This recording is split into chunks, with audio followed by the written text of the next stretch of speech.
Hello everyone. Today we will discuss about a famous Indian poet and writer Ruskin Bond. Indian author to British parents. उसके parents British थे. Father Oberoi Alexander bond था an officer in the royal air force. Royal air force मतलब जो हमारे freedom से पहले जो air force थी, मतलब 1947 से पहले जो ब्रिटिशर्स की जो एयरफोर्स थी उसको रॉयल एयरफोर्स बोलते हैं. Mother Edith Clark.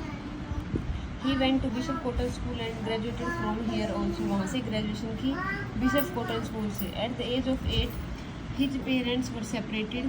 पेरेंट्स जो है वो अलग हो जाते हैं. His mother married to a Punjabi Hindu named Hari. He had no affection with mother. तो मदर जो है वो जो छोटे थे तो वो चली गई थी, तो मदर के साथ कोई अफेक्शन नहीं था इनका. Later at an early age he lost his father and then moved to Dehradun and his maternal grandmother raised him. Father जो है उनके फादर की भी डेथ हो गई और ये अपने मैटरनल ग्रैंडमदर के पास रहते हैं. he won Haley literary prize and Irwin divinity prize during school. ये कुछ प्राइज मिले थे उनको. 1952 after graduation move to England and at the age of 17 in London he wrote his first novel The Room on the Roof and published at the age of 21. First work था The Room on the Roof. 17 year की as में लिखा था. एक important question बन जाता है कि जो फर्स्ट वर्क है वो कौन सा था. The Room on the Roof कब पब्लिश हुआ? 21 की एज में. लिखा कब था? 17 ईयर्स की एज में. और लिखा कहाँ पर था? लंदन में. ये इम्पोर्टेंट है याद रखने के लिए. हम इंडिया भी मान सकते हैं लेकिन नहीं, ये रिमेंबर कि ये कहाँ पे लिखा गया था? लंदन में. इसके लिए ये क्वेश्चन बन चुका है पहले भी. जीन लेलोइन रीस मेमोरियल प्राइज जो है रस्किन बॉन्ड को किस वर्क के लिए मिला है? The room on the roof के लिए. इसका सीक्वल था the room on the roof का वैग्रेंट्स इन द वैली. आगे हम बात कर लेते हैं. He work as a journalist in Delhi and Dehradun, later as a freelancer. ये इसमें इनका बता रखा है कि पहले जर्नलिस्ट का काम किया, फिर फ्रीलांसर का, फिर एक पायनियर मैगजीन थी, लीडर मैगजीन थी, द ट्रिब्यून न्यूज़पेपर में, टेलीग्राफ में. इसमें इन्होंने डिफरेंट फील्ड्स में काम किया. 1300 शॉर्ट स्टोरीज लिखी हैं, एसेज लिखे हैं, नॉवेल्स एंड 30 चिल्ड्रन बुक्स. अब इनकी 2 ऑटोबायोग्राफिकल वॉल्यूम्स हैं. क्या? Scenes from a writer's life, the lamp is lit और leaves from a journal. 2 work हैं इनके. Scenes from a writer's life और द लैम्प इज लिट, इसी का सबटाइटल है लीव्स फ्रॉम ए जर्नल. ये जो scenes from a writer's life है किसके बारे में दिखाता है? His formative years in India. जब इंडिया में उसके जो पहले वाले साल जो इंडिया में रहा बचपन में, वो सब दिखाता है scenes from a writer's life. और द लैम्प इज लिट उसमें क्या है? ऐसे कलेक्शन है, एपिसोड्स हैं. He childhood was lonely and disturb. आपको पता ही है जिसके पेरेंट्स ना हो उसका चाइल्डहुड लोनली होता है. वर्क देख लेते हैं. The room on the roof, the blue umbrella, rusty, the boy from the hills. Next है time stops at Shamli, a flight of pigeons, road to Mussoorie, Delhi is not far, out trees still grow in Dehra, the night train at Deoli and other stories, perfect murder, the great train journey, the wind and on haunted hill, death under the deodars, rain in the mountains, the thing in the upper room. ये तो थे इनके works. जो rusty है किसका नाम था? Ruskin bond. कई सारे पोएम्स में, वर्क्स में आप देखोगे रस्टी जो कैरेक्टर वो दिखेगा. तो रस्टी कौन है? ये खुद को ही इन्हीं का निकनेम था रस्किन बॉन्ड का, रस्टी. मूवी अडेप्टेशन कुछ वर्क हुई है. देखो ये क्वेश्चन बिल्कुल बन चुका है, आपने देखा भी होगा. फ्लाइट ऑफ पिजन पे कौन सी मूवी बनी थी? जुनून. द अम्ब्रेला पर भी बन चुकी है. 7 खून माफ मूवी बनी थी. Susanna 7 husbands. The room on the roof पर BBC की टीवी सीरीज बन चुका है.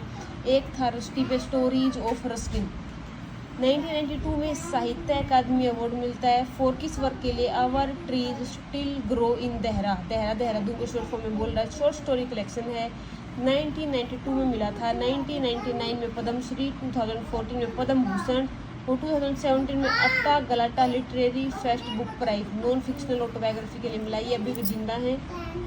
The room on the roof, ये इनका थोड़ा सा समरी दे रखी है. जैसे कि the room on the roof में एक रस्टी, एक बॉय है देहरादून में, एंग्लो इंडियन है. His parents keep him from mingling with Indians and one day after getting punished for going बाजार ही रन्स. इसमें दिखा रखा है कि जो रस्टी कौन है? रस्किन बॉन्ड खुद ही है. तो दिखा रखा कि उसके पेरेंट्स को डांटते थे कि तुम्हें यहाँ पे जो इंडियन के साथ मिक्स नहीं होना, क्योंकि पेरेंट्स ब्रिटिशर्स थे, तो ये ब्रिटिश एंग्लो ब्रिटिश बोल सकते हो, ठीक है।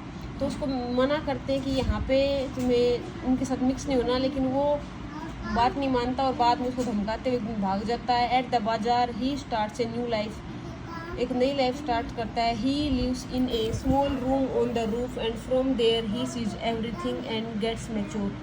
खुद के बारे में ही खुद से इंस्पायर होकर लिखा हुआ the room on the roof, कैसे खुद भी इन्होंने देहरादून में रहते हैं ये, तो कैसे अपना टाइम स्पेंड किया है। नेक्स्ट है Rusty the boy from the hills. इसमें भी इसके जो rusty the boy from the hills जो ये 10 ईयर्स तक के थे, 10 साल तक के थे, तो अपनी लाइफ के स्टार्टिंग के 10 ईयर्स इस वर्क में दिखाए गए हैं। नेक्स्ट है ये flight of pigeon, most important है, पूछ सकते हैं कौन सा वर्क हमारा जो फ्रीडम स्ट्रगल था 1857, हिंदी में बोलते हैं ना 1857 का विद्रोह, उसके ऊपर कौन सा वर्क लिखा गया है, तो एक फ्लाइट ऑफ पिजन्स, ठीक है। रस्किन बॉन्ड का रूथ लेब्राडोर एक कैरेक्टर है इसमें। Her family and her father is killed by rebels who had decided to wipe out all British people in the town. अब इसमें रूथ लेब्राडोर एक correct लड़की होती है, उसके घर वाले को जो ब्रिटिशर्स हैं वो उस लड़ाई में वो मर जाते हैं, और ये इन्होंने डिसाइड किया था ब्रिटिशर्स को इंडिया से बाहर भगाने का। तो जो मदर और डॉटर हैं are taken out by notorious Pathan after getting discovered from servants house, और बाद में इनको भी पकड़ लिया जाता है। ये थी ये फ्लाइट ऑफ पिजन, ये इंपॉर्टेंट है, याद रखना कि 1857 का जो रिवोल्ट है उससे इंस्पायर होकर लिखा है। दिल्ली इज़ नॉट फार, इसमें पीपल नगर के बारे में बात की गई है, ठीक है। प्लॉटलेस स्टोरी है, इसमें जो लोग हैं वो शहर की साइड जाना चाहते हैं लाइफ में कुछ बड़ा करने के लिए, तो वहाँ पे जाके जब उनको रियलिटी का पता चलता है कितना हार्डवर्क करना पड़ता है, क्या क्या लाइफ के स्ट्रगल है, उसके बारे में दिखाया गया। इसमें याद रखने के लिए क्या है, किस जो प्लेस किस गांव का है, किस टाउन का है, प्लेस का बोल सकते हो, वो क्या है, Peepal Nagar. Our tree still grow in Dehra, childhood से लेके एडल्टहुड तक लाइफ दिखाता है our tree still grow in Dehra. और 10 साल के थे वो, the Rusty the boy from the hills, 10 साल तक दिखाता है Rusty the boy from the hills, लेकिन जब ये चाइल्डहुड से लेकर एडल्टहुड तक our tree still grow in Dehra.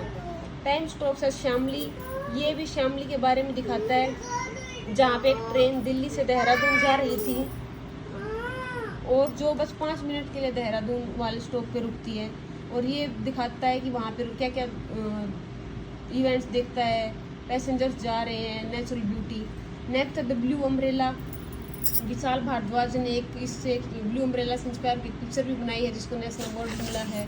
और लास्ट में हम देखते हैं जो ब्लू अम्ब्रेला है उसमें एक गर्ल होती है बिन्या, ये बिन्या जो होती है इसके पास एक पेंडेंट होता है गले में पहनने का, वो किसका बना होता है, लियोपार्ड, जो तेंदुआ होता है ना उसके क्लो, उसके पंजों वगैरह का, दांत वगैरह का ऐसा कुछ बना होता है किसी चीज़ का, वो लकी होता है, लेकिन उससे एक जो पैसेंजर है वो एक्सचेंज करने के लिए बोलता है, उसको देती नहीं है, लेकिन बाद में एक जो शॉपकीपर है उसको बदले में दे देती है कुछ सामान के बदले, और वो इसके बदले में क्या देता है कि बियर के क्लो का एक पेंडेंट दे देता है, और ये जो लियोपार्ड क्लो है वो दे देता है। तो ये था थोड़ा सा डिस्क्रिप्शन